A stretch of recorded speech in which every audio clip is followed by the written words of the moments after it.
दोस्तों, मैं आपको सुनाने जा रहा हूं अपनी मंडली की सदस्य रश्मि कुलश्रेष्ठ की लिखी कहानी चल कहीं दूर। शहरों की भी अपनी तबीयत होती है। समंदर से खारे, पहाड़ों से चुप, रेत के जैसे सूखे और बूंदों की तरह नम। ये मथुरा शहर मुझे मीठा लगा, प्रेम की माखन मिश्री के भोग सा मीठा। और यहाँ की गलियां जैसे प्रेमियों की उलझी बाहें। शाम से मैं ऐसी ही उलझी गली में भटक रहा था, 2 बैग खींचते हुए, हाथ में पते की पर्ची थामे। रंगनाथ मंदिर के पास वाले मोहल्ले की कोई गली थी। थोड़ी देर बाद मैं एक मकान के सामने था, गुलाबी ऊंची दीवारों और बड़े दरवाजे वाले मकान पर। बैग टिकाकर मैंने सांकल खटखटाई। थोड़ी देर में दरवाज़ा खुला। घर ढूंढने में दिक्कत तो नहीं हुई? उस पार शर्मा जी थे, फार्मास्यूटिकल कंपनी में मेरी नई नौकरी के बॉस और मेरे नए ठिकाने के मकान मालिक। भीतर आते हुए मैंने कहा, नहीं सर, आसान था। दैट्स गुड, कहते हुए वो भीतर चले गए। आंगन की दीवार पर लटकी चाबी उठाई और किनारे से ऊपर को जाती सीढ़ियों पर चढ़ने लगे। मैं भी साथ हो लिया। अच्छा था मेरा ये नया नीड। छोटा सा कमरा, अटैच्ड रसोई बाथरूम, सामने बड़ी सी छत और गमलों की कतार। सब देखकर मैं उतर ही रहा था कि सामने खड़ी लड़की को देखकर ठिठका। माथे पर झूलते बाल झटकते हुए मोटी कजरारी आंखों से वो मुझको घूर रही थी। कौन है पापा? ऊंची आवाज में उसने पूछा। शर्मा जी उतरते हुए बोले, अमर है, ऊपर वाला कमरा देखने। अमर, ये मेरी बेटी कृति। हेलो मिस्टर अमर, उसने बेबाकी से कहा। मुझसे 9-10 साल छोटी लड़की का यूं नाम लेना अजीब लगा। उसके लंबे रंगे नाखून देखते हुए मैंने पूछा, किस क्लास में पढ़ती हैं? क्लास? अगले साल कॉलेज में आ जाऊंगी मैं। वो इतरा कर बोली तो मुझको हंसी आ गई। वो मुझको देखने लगी, मेरे आड़े टेढ़े दांतों को। मैंने फौरन होंठ भींच लिए। नई नजरों से घूरे जाना हमको अक्सर असहज बना देता है। 4 दिनों तक वो नई तो नहीं रही, फिर भी मौके बेमौके उसका यूं तकना मुझको असहज कर जाता था। 15 रोज बीत गए थे। अब तक रसोई नहीं जमाई थी मैंने। बीते वीकली ऑफ पर घर चला गया तो सारा काम इस छुट्टी के लिए टल गया। सुबह की चाय आंटी दे जाती और रात के खाने के लिए मैं वहीं चला जाता। इतवार की सुबह मैं कमरा ठीक कर रहा था। कृति चाय की ट्रे थामे दरवाजे पर खड़ी थी। आज वो चाय लाई थी। अरे मैं नीचे चला आता, कप उठाते हुए मैंने कहा और छत पर आ गया। कोई नहीं, वैसे भी मुझको अपना कोप भवन देखना था। वो पीछे आते हुए बोली, कोप भवन? मैं चौंका। हाँ, जिद मनवाने के लिए मैं खुद को यहाँ बंद कर लेती थी। पापा ने तो नाम रख दिया था, जूनियर कैकेई। आंखें मिचकाते हुए उसने बताया तो मैं हंस दिया। वो फिर तकने लगी। मैंने फिर होंठ भींचे। ट्रे के किनारे उंगली घुमाते हुए वो बोली, आपकी चढ़े दांत वाली स्माइल है ना, मुझे अच्छी लगती है। मैंने पूरा ध्यान चाय पे लगा दिया। मेरे हाथ से कप लेकर वो बेबाकी से बोली, और आप भी लगते हो अच्छे। कुछ बातें सीट पर भूले हुए रुमाल सी रखी रह जाती हैं। कृति का वो इजहार मेरी उंगलियों पर उसकी छुअन बंद कर रखा था। उसके नाजुक पोर जिनमें उम्र की सख्ती नहीं थी, उसकी आवाज जिसमें मासूमियत थी, अल्हड़पन था। तुम मुझसे बहुत छोटी हो कृति। कुछ वक्त बाद जब उसने वही बात दोहराई तो मैंने समझाया था उसे, और उसने पलटकर कहा, ना मैं छोटी हूं और ना आप उम्र दराज। और मन कब से उम्र के भेद मानने लगा? क्या समझाता उसे मैं, उस नादान फितूरी लड़की को। हाँ माना, लड़कपन में हम बिना सोचे किसी को भी पसंद करने लगते हैं, लेकिन जरूरी नहीं कि यह सिलसिला आगे बढ़ाने लायक हो। उसका भी नहीं था। इसे रोकने के लिए मैंने ही उससे कतराना शुरू कर दिया। वो सारी वजहें ही खत्म कर दी जिनसे उससे सामना होता था। शाम को जाकर रसोई और हर छोटी बड़ी जरूरत का सामान ले आया। ऑफिस से लौटते वक्त नीचे रुककर आंटी या शर्मा जी से बातें करना भी बंद कर दिया। वो गलती से सामने दिखती तो नजरें फेर कर गुजर जाता। एक रोज ऑफिस से लौटा तो बाहर का दरवाजा बंद था। मैंने दस्तक दी। थोड़ी देर में दरवाजा खुला। कृति सामने खड़ी थी, दरवाजे के दोनों पल्लों पर हाथ और मेरे चेहरे पर नजरें चिपकाए हुए। जाने दोगी? मैंने नजरें चुराते हुए पूछा। हाँ, जाने तो नहीं दूंगी, लेकिन आने से कभी रोकूंगी नहीं, कहते हुए उसकी हल्की हंसी बिखर गई। उसका हाथ हटाकर मैं गुजरा तो वो दीवार से चिपक गई। जैसे तेज हवा से सरसराता कोई पत्ता मुंडेर से चिपक गया हो। जब झोंका गुजर जाएगा वो भी छूट जाएगा। मैं तेजी से सीढ़ियों पर चढ़ने लगा कि उसने पीछे से आवाज लगाते हुए कहा, Amar, still waiting for your answer. कहते हुए मैं पलटा। मेरे होठों पर रखी उंगली देखकर वो टी शर्ट का कॉलर उठाते हुए बोली, डोंट वरी, इतनी समझदार हूं मैं। माँ पापा घर पे नहीं है। समझदार हो तुम तो समझती क्यों नहीं कि ये कभी भी नहीं हो सकता। अगर ज्यादा जिद की तो मैं चला जाऊंगा ऐसे। मैं उसे धमका कर चला आया। पलटकर देखा भी नहीं कि वो खड़ी रही या चली गई भीतर किसी अंधेरे कमरे में। उस रोज के बाद कोई 1.5 महीने हमारे बीच कोई बात नहीं हुई। हाँ, अलबत्ता शर्मा जी से उसके एग्जाम, उसके ट्यूशन की बातें सुनता रहता था। आंगन में उसके नाम की पुकार सुनता, कभी कभार उसकी आवाज में जवाब भी सुनाई पड़ जाता। एक शाम मैं रसोई में काम कर रहा था कि तभी दरवाजे पर दस्तक हुई। शर्मा जी थे। अरे आइए सर। हाथ पहुंचते हुए मैं बाहर आया। अमर, तुम कृति को केमिस्ट्री पढ़ा दोगे क्या? प्रॉब्लम तो नहीं? उन्होंने पूछा। मैंने दरवाजे से झांकती एक जोड़ी कृति की आंखों को देखते हुए कहा, कोई प्रॉब्लम नहीं। मेरी हिचक उनको महसूस नहीं हुई। निश्चिंत होकर वो चले गए। कृति वहीं से झांकते हुए बोली, thank you and don't worry, मैं परेशान नहीं करूंगी। उसका वादा मुझे उतना ही कच्चा लगा जितनी कच्ची उसकी उम्र, जितना कच्चा उस उम्र का प्यार। दोस्तों, उम्मीद है आपको कहानी पसंद आ रही होगी। और हाँ, अगर अपनी बात मुझ तक पहुंचाना चाहते हैं तो फेसबुक या इंस्टाग्राम पर हमारे ऑफिशियल पेज पर आइए, यूट्यूब पर हमारे ऑफिशियल चैनल पर आइए। तीनों जगह आप टाइप करिएगा नीलेश मिश्रा, NEELESHMISRA। साथ में वेरिफिकेशन का ब्लू टिक भी मिलेगा, जिससे आप जान पाएंगे कि यही असली पेज या चैनल है। और हाँ, अगर आप ट्विटर पर हैं तो मेरा हैंडल है नीलेश मिश्रा। उस पर भी आपको वेरिफिकेशन का ब्लू टिक मिलेगा ताकि आप सही पते पर आएं। चलिए आगे बढ़ाता हूं कहानी। एतबार नहीं था मुझे कृति के वादे पर, लेकिन करना पड़ा। अगर उस पर यकीन नहीं करता तो उसको पढ़ाना बेहद मुश्किल होता। फॉर्मूला समझाते वक्त उसकी ओर देखकर समझ आया कि नहीं, और उसकी सधी आवाज में हाँ आ गया समझ सुनना इसी पढ़ाई का हिस्सा था। रोज शाम की तरह आज भी कृति ठीक 6:30 बजे छत पे आ गई। किताबों का पिरामिड स्कूल पर टिकाते हुए वो बैठी और एक किताब उठाकर पन्ने पलटने लगी। मैं उसके बालों से दुबकी आंखें देख रहा था। तभी सीढ़ियों पर आहट सुनाई दी। मैं सीधा बैठ गया। शर्मा जी थे। अमर, तुम्हारी स्टूडेंट सिंसियर है या शरारती? उन्होंने कृति का सर से हिलाते हुए पूछा तो मैंने नजर भर उसको देखा और कहा, सिंसियर रहने का वादा ले लिया सर। वो वहीं मेरे बगल में कुर्सी डालकर बैठ गए। बोले, थैंक यू अमर पढ़ाने के लिए।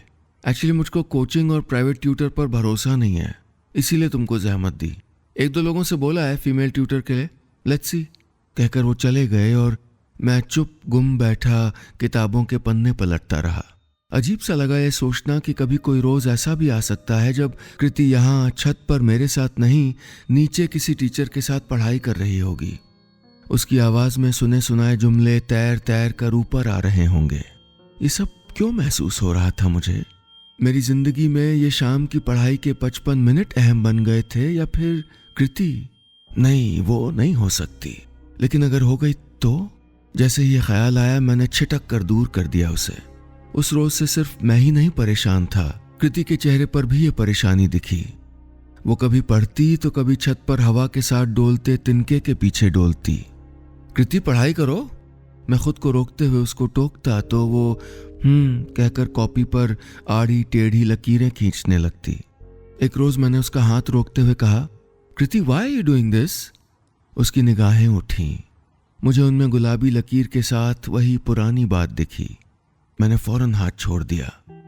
कुछ एहसास यूं ही खत्म नहीं होते, बढ़ते रहते हैं, पेड़ों पर फैलती अमर बेल की तरह, एक से दूसरे, दूसरे से तीसरे।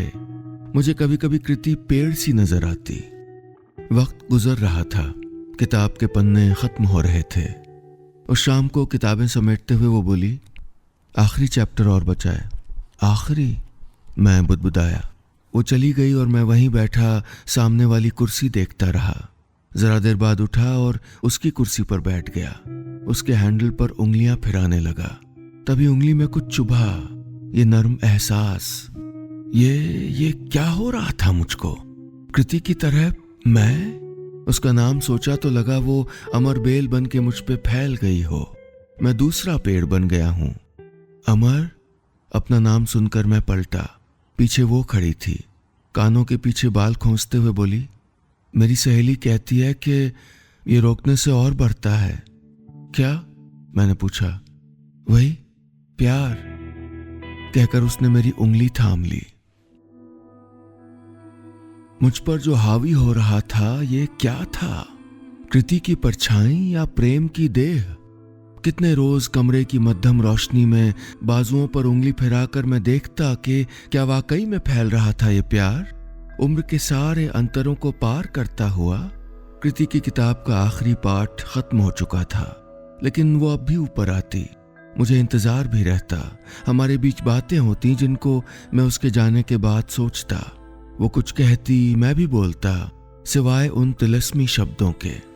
वक्त गुजर रहा था। उसके एग्जाम हुए, वो पास हुई और कॉलेज में दाखिला भी ले लिया। एक सुबह मैं गमलों में पानी डालते हुए नीचे से आती आवाजें सुन रहा था। वो चिल्लाकर पूछती, माँ वो चूड़ियां कहाँ हैं? साड़ी की पिन नहीं मिल रही है, फ्रेशर पार्टी में लेट हो जाऊंगी माँ। मैं जरा सा झांक लेता कि उसको साड़ी में देख सकूं। थोड़ी देर बाद वही छत पर आ गई, लाल साड़ी संभालती, कलाई भर चूड़ियों को खनकाती, कुछ ढूंढने लगी। क्या ढूंढ रही हो? मैंने पूछा। एक पिन छूट गई थी कल, वो ढूंढते हुए बोली। उसे देखते हुए मैंने कहा, अच्छी लग रही हो। वो नीचे जाने लगी तो मैंने फिर पूछा, मिल गई पिन? सुनो, अरे सुनो तो सही। मैंने शरारत से पुकारा तो वो नीचे दौड़ गई। मैं जानता था कि कोई पिन विन ढूंढने नहीं आई थी वो। प्यार बहुत बड़ी चीजें नहीं मांगता, छोटी सी तारीफ, हल्की सी छुअन काफी है। हमारे लिए भी थी। बाजार के बहाने गलियों में टहलते हुए हम उंगलियां थाम लेते, किसी सहेली के घर जाने की आड़ लेकर यमुना किनारे बैठे डूबता सूरज निहारते। कॉलेज वापसी की किसी ढलती शाम में उसका काजल चूम लेता मैं। रेखाओं के परे जाना अब गलत नहीं लगता था। प्यार में कुछ भी गलत नहीं लगता, कम से कम उन दो लोगों को जो उसमें पगे होते हैं। एक रोज हम भांडीर वन में थे। मंदिर की घंटियों की आवाजें आ रही थीं। बीच बीच में मोर का म्याऊं गूंज उठता। कृति ने बताया था कि यहाँ कृष्ण राधा का माया विवाह हुआ था, 4 वट वृक्षों का मंडप बनाकर। उन पेड़ों पर लिपटे लाल कलावे की गूंथ में अटकी नजरें हटाकर कृति ने पूछा, राधा और कृष्ण एक क्यों नहीं हो पाए? शायद वो शुरू से एक ही थे इसलिए। मैंने कहा, और हम क्या हैं, एक या 2? उसने पूछा। मैं चुप रहा। हम न एक थे न 2, हम 1.5 थे। ऐसी गिनती जिसे गणित का कोई भी सूत्र एक नहीं कर सकता था और न ही कोई भराव हमारे अंतर को भर सकता था। अंधेरा ढलने लगा, हम लौटने लगे।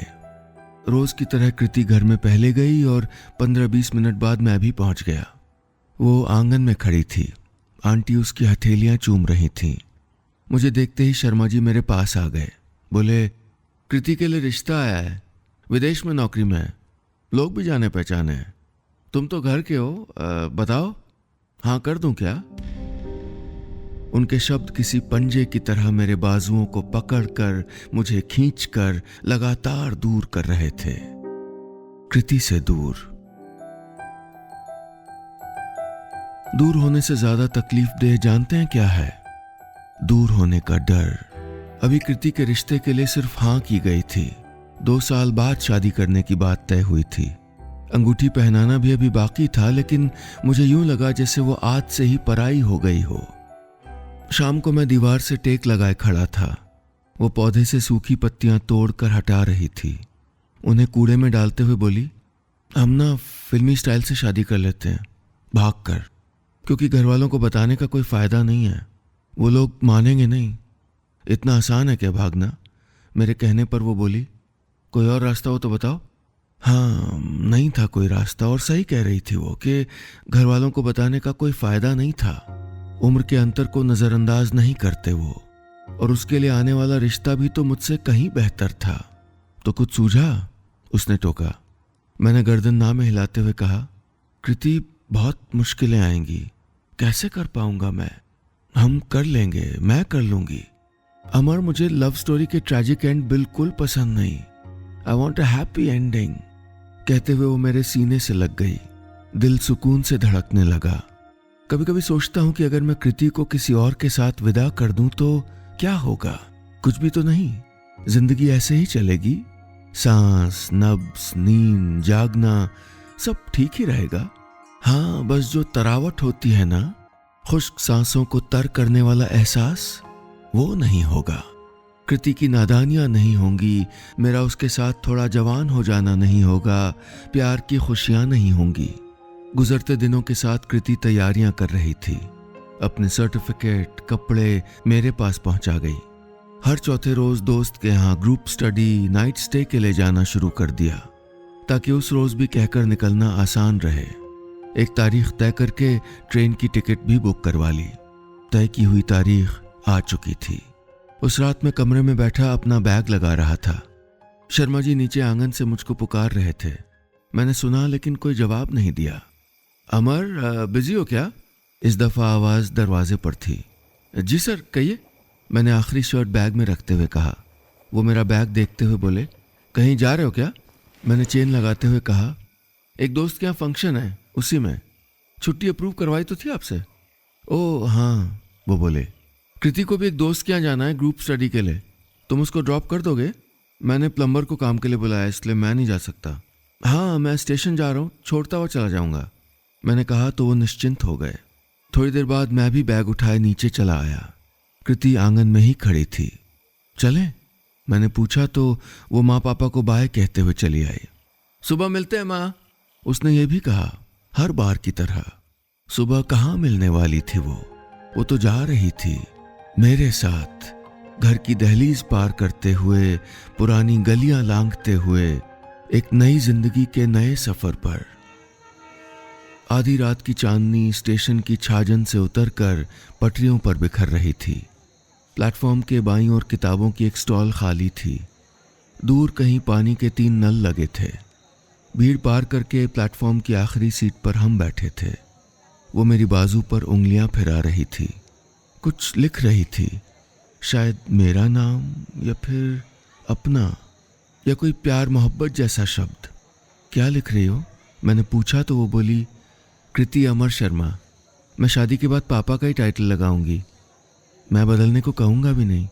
मैंने उसका माथा चूम लिया। वो बोली, वैसे पापा तुमको पसंद तो करते थे, देखा नहीं कैसे तुम पे आंख मूंद के यकीन करते हैं। उसकी बात मुझे पीठ पर धप्पे की तरह लगी। यकीन? उसका कहा यह शब्द सीने में धंस गया। ये क्या कर रहा था मैं? उनके भरोसे को तोड़ रहा था, और कृति भी मेरी वजह से वही कर रही थी। हथेलियों से आंखें रगड़ते हुए मैंने कहा, हम भाग कर गलती कर रहे हैं कृति। ये क्या कह रहे हो?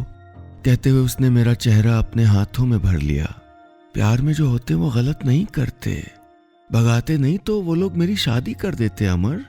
वो अपने डर कह रही थी, लेकिन मैंने उसको नहीं सुना। मुझे सुनाई दे रही थी वो बातें जो शर्मा जी ने मुझसे कही थी, वो भरोसा जो कृति को पढ़ाने के लिए जताया था, अपने घर में रहने के लिए जगह दी थी, और आज भी तो साल भर बाद लौट आएंगे, माफी मांग लेंगे, पापा माफ कर देंगे, ट्रस्ट मी। कृति ने मेरा ध्यान खींचा। Do you trust me? मेरा कहा मानोगी? पूछते हुए मैंने अपनी हथेली उसकी ओर बढ़ा दी। वापस चलते हैं, उनको बताएंगे, मनाएंगे। इस तरह धोखा देना ठीक नहीं लग रहा। जो खुशी महसूस होनी चाहिए वो नहीं हो रही। एक किरण चुभ रही है कि उनका भरोसा कैसे तोड़ूं। वो मेरी आंखों में देखती रही। उसकी आंखों में भी तमाम सवाल थे। उनमें से एक उसने पूछा, और वो ना माने तो मैं खुद तुमको लेके जाऊंगा भगा कर, लेकिन एक दफा उनसे पूछना जरूरी है कृति, मैंने यकीन से कहा। उसने अपनी उंगलियां मेरी हथेली पर रख दी। ट्रेन का अनाउंसमेंट होने लगा। ट्रेन प्लेटफॉर्म पर लगने लगी। सवारियां दौड़ रही थीं। कृति बैग मेरी ओर बढ़ाकर बोली, घर चलते हैं, इससे पहले पापा मुझको लेने पहुंचे। दिन हौले हौले उग रहा था। अलसाई गलियां पार करते हुए हम वापस उसी दहलीज के सामने थे जिसे लांघा था हमने। कृति को छोड़कर मैं साथ वाले घर की ओट में दुबक गया। उसने दरवाजा खटखटाया। थोड़ी देर में दरवाजा खुला। अरे मैं लेने आ ही रहा था। शर्मा जी थे। मैं खुद ही लौट आई पापा। उसकी आवाज सुनकर मैं मुस्कुरा दिया। वाह, मेरी बच्ची तो समझदार हो गई। कहते हुए उन्होंने उसका माथा चूमा। ये प्यार भरा बोसा कृति के इर्द गिर्द झूलता रहा, उस ताबीज की तरह जो बचपन में चंदा सूरज बनकर गले में लटकता था, जो पीर का बाजूबंद बनकर बाह पर कसता था। वो लौट गई, दरवाजा बंद हो गया। मैंने घड़ी देखी, 20 मिनट बाद मुझे भी दरवाजा खटखटाना था, लौटना था इसी घर में वापस।